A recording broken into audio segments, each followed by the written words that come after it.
Sa pagsisimula ng taong 2013, isang bata ang sumulat sa akin para sa isang munting kahilingan.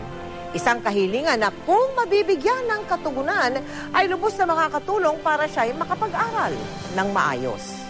Ano kaya ang hiling ni Joanna Alvarez?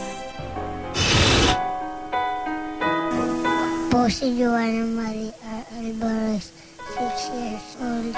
Sana po magkaroon ako ng salamin.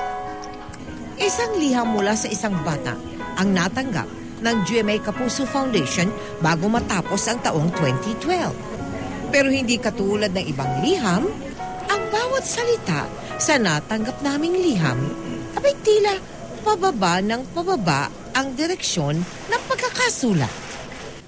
Kaya agad binisita ng GMA Kapuso Foundation team ang pamilya ni Joanna sa kanilang munting tirahan sa Cavite. Dito naabutan naming naglalaro si Joanna kasama ang 5 niyang kapatid. Sinabi sa akin nung guro niya na bakit daw po si Joanna malapit kong tumingin sa blackboard. Kailangan niya lumapit sa telebisyon para makita ang pinapanood. Ang lumalabo niyang paningin, dagdag pahirap din kay Joanna tuwing siya ay nag-aaral. Nahirapan po akong magbasa. Nahirapan din po akong magsulat sa school. Minsan po nahilo ako, tapos nadadapa po. Agad nating dinala si Joanna sa mga espesyalista para maipasuri ang kanyang mata. Si Joanna ay merong tinatawag na anisometropia, no? Ibig sabihin, hindi pantay yung grado ng mata niya, no? Ang grado niya sa kanan ay mga 100 lang, sa kaliwa 1,000. Mana-mana yan yung pagsasalamin. Usually pag ang nanay nagsasalamin, ang anak magsasalamin din. Basically, lang yun, kailangan lang ng salamin. At upang maibsan na ang paghihirap ni Joanna, nagtulong-tulong ang mga doktor para mahandugan siya ng bagong salamin sa mata. Sa age na ngayon, ma-improve na natin yan unti-unti. So, kailangan talaga yung follow-up. Katuparan raw ito ng hiling ng pamilya ni Joanna noong nakaraang Pasko. Ngayon pa lang nagpapasalamat na po ako sa inyo kasi ang hirap talaga. Kasi nung umpisa, hindi ko alam kung saan ako lalapit.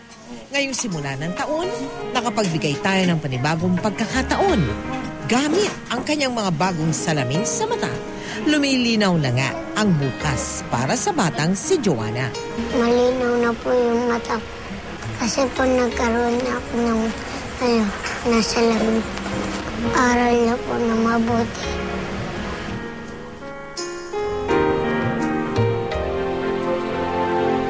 Sa kasalukuyan, ayon po sa mga doktor, kahit na may bagong salamin sa mata si Joanna, ay kailangan niya pa rin sumailalim sa 1 taong eye rehabilitation para sa tuloy-tuloy na paggaling ng kanyang kaliwang mata.